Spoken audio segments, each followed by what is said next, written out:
In the NFL, players that handle the ball in the course of a game are said to play skill positions, or as sports writers might call them, glamour positions.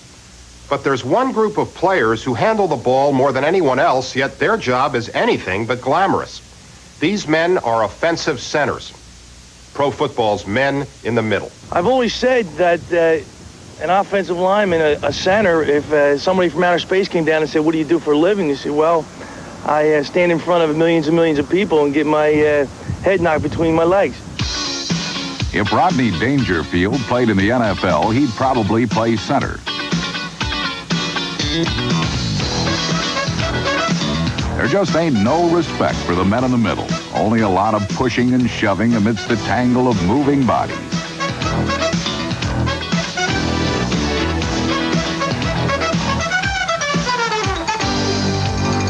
Surprisingly, though, only quarterbacks come to the line of scrimmage with more responsibilities before and after the snap than the center.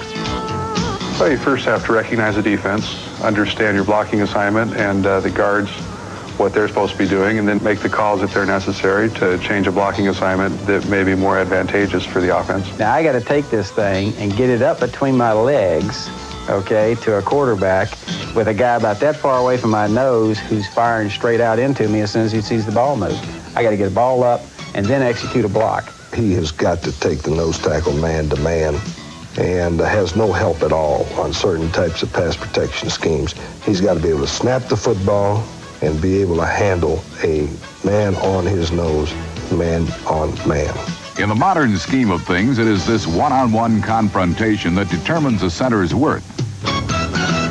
For a perfect snap, followed by a blown assignment, allows nose tackles into the backfield, putting quarterbacks on the ground and centers out of work.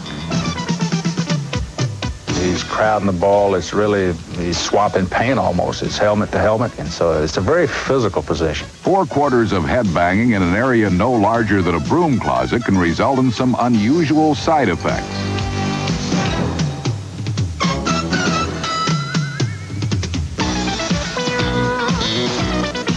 Some battle-weary centers have been known to forget their team's snap count. Even worse is when centers forget what team they're playing for.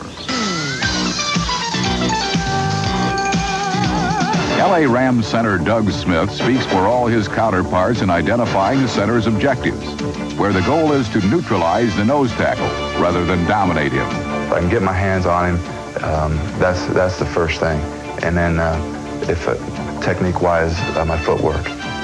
Get my hands on him and get my footwork to the side of the plate that I'm supposed to be, and then stay on the block. Not so much take this 275-pound guy and move him over here.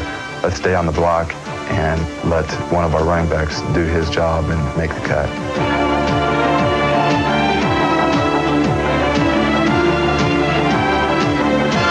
When a center can control his opponent, the middle of the defense opens into a touchdown expressway.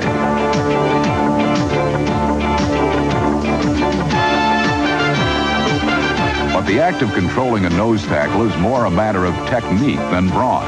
A battle of wills won by persistence. I think at that position, you've got to really have a very intelligent person, very poised and calm, because it is a very critical position on a football team.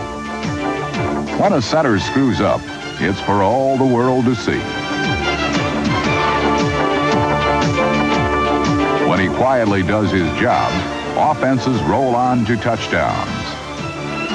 So the next time you watch a football game, instead of following the football, follow the man trying to keep his head from being knocked between his legs. It's pro football's primal matchup.